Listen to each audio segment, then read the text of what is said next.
thought about him, he was the most trustworthy of the 12. Peter's the most bold and impetuous. Judas is the most trustworthy. Well, a guy named Matthew was also in the 12. And he watched both of these guys operate.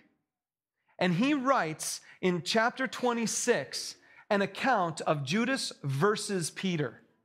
He doesn't phrase it that way, but he tells us a little bit of Judas's story and a little bit of Peter's story, and I want to take you to that and show you what's going on here. See, no one could have predicted what was about to happen. But if you go to Matthew chapter 26, the Bibles, we passed it out on, it's on page 695. We're going to start in verse 20.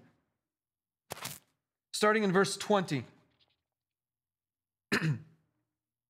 It says, when evening came, and this is Thursday night, when evening came, Jesus was reclining at the table with the 12, and while they were eating, he said, truly I tell you, one of you will betray me. They were very sad and began to say to him one after the other, surely you don't mean Judas, Lord. No, they said, surely you don't mean me, Lord.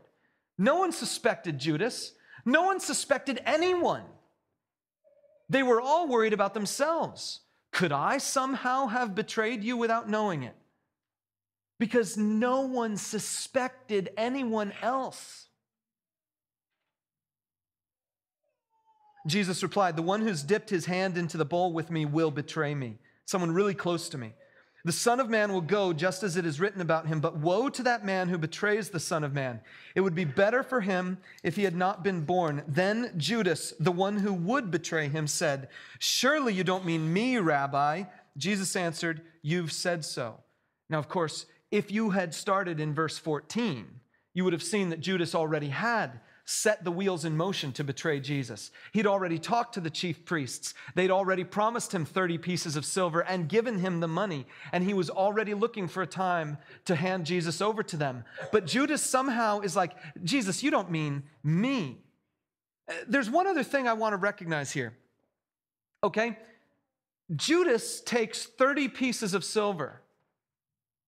That means he's not doing it for the money.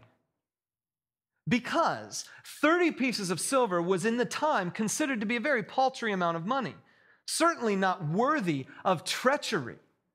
In fact, 30 pieces of silver was the amount of money that a slave was worth if the slave was wounded. So that means Judas goes to these guys and he says, what do you give me to hand Jesus over to you? And they say, we'll give you 30 pieces of silver. That's a small amount of money. And Judas doesn't argue. He doesn't ask for more money. He's obviously not very shrewd or dumb or not motivated by greed. Something else is going on in his head. Maybe what he thinks he's doing is he's pushing Jesus to take on his role as king. Maybe he's disappointed at Jesus and feels like Jesus needs a little nudge in the right direction. I don't know what his motive is, and we don't know what his motive is truthfully. We do know at other places in the Bible that says Satan was influencing Judas to do this kind of stuff. So maybe he's not even aware that the word betrayal is what he's doing. But we don't know. All we know is that Jesus says, you will betray me. Skip down to verse 31 where we pick up the story of Peter. Then Jesus told them, this very night you will all fall away on account of me, for it's written, I will strike the shepherd and the sheep of the flock will be scattered. But after I've risen, I will go ahead of you into Galilee. Jesus says, this very night, I'm going to die. You're going to fall away, and I'm going to die, but after I've risen, I will go ahead of you into Galilee. What would your question be? Wait a minute, Jesus, you're going to come back to life from the dead? And you're predicting your own death? That would be my question, right? Look at Peter's question. Peter replied, even if all fall away on account of you, I never will. Very self-motivated, very self-focused. Jesus just said, I'm going to die and come back to life. Peter says, well, I'm not going to leave you. What? It just doesn't make sense. Anyway, truly I tell you, Jesus answered, this very night before the rooster crows, you will disown me 3 times. But Peter declared, even if I have to die with you, I will never disown you. And all the other disciples said the same. Fascinating. Jesus right here predicts that both of these dudes, the most trusted and the most bold, are going to turn their backs on him. Okay? Both of them are going to turn their backs on him. Let's go to the next passage here. We're still in Matthew 26. Just skip down a little bit, and we're going to come to verse 69. Now Peter was sitting out in the courtyard, and a servant girl came to him. "You also were with Jesus of Galilee," she said. But he denied it before them all. Jesus has been arrested now. Jesus is on trial now. And Peter's afraid for his life. And all the bravado of before is different now, because before Jesus was sitting with him and there was the chance that Peter could fight for Jesus. Now, Jesus is gone. He's been arrested. How could he be the Messiah if he's been arrested? And Peter's confused. He has no idea what's going on, and he's afraid. And so he turns his back on Jesus and says, "I didn't even know him."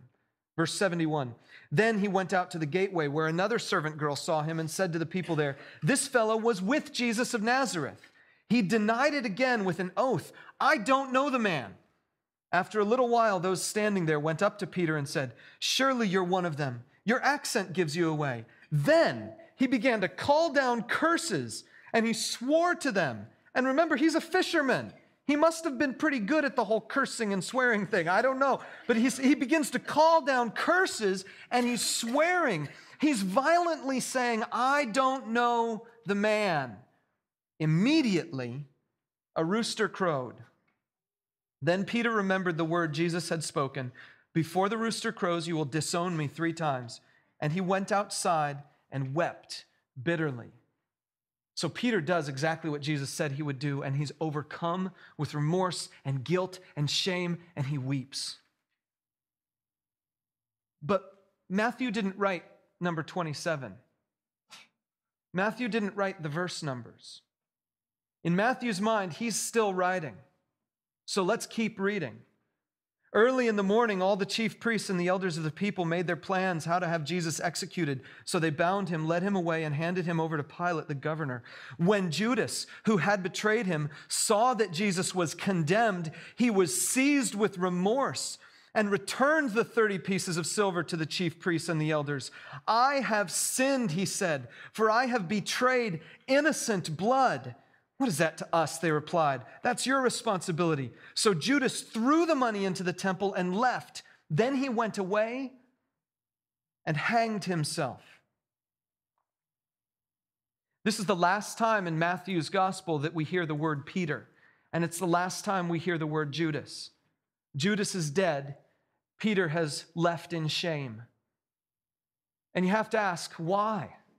Why is Matthew, when Jesus is on trial, why is Matthew spending so much time on these 2 reprobate characters, these 2 messed up dudes? Both of them turned their backs on Jesus. Both of them rejected Jesus. Both of them could not accept what Jesus said about himself, and so they said, "No, we're doing our own thing. We're taking our own understanding." Judas says, "I'm going to do this one thing," and Peter says, "I'm going to be all brave until I realize that maybe it's over, and then I'm just going to run away."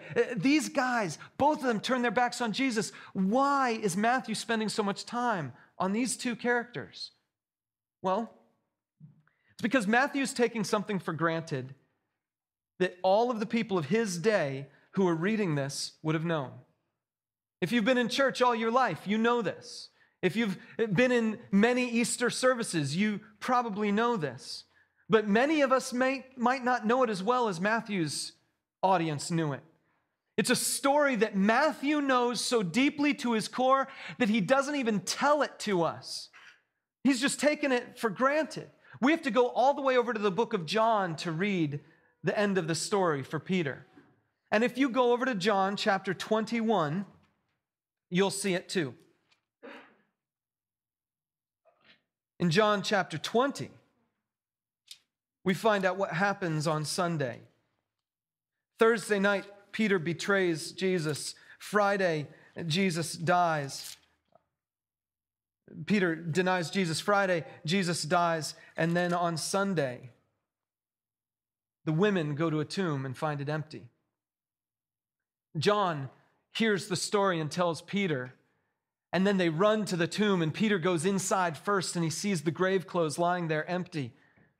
And then they go and they hang out with each other. All the disciples are hanging out that Sunday night, and Jesus makes an appearance in their midst. He shows up visibly, physically in their midst, and he's there, and they see him and they know him. The next Sunday, the very next week, they're together again, and this time Jesus says to Thomas, "Touch my hands, touch my side, see that I'm real and not a spirit or a ghost. I'm flesh and blood. I've really come back to life from the dead. I am real."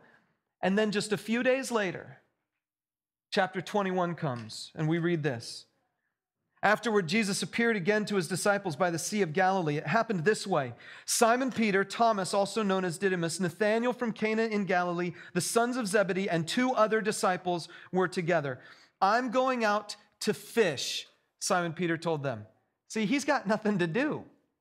For 3 years, he's been following Jesus. Now what is he going to do? Jesus is alive. Okay, that's fine. But now what? He's not with me right now. I can't walk around with him. Peter says, "Listen, I'm just going to go fishing."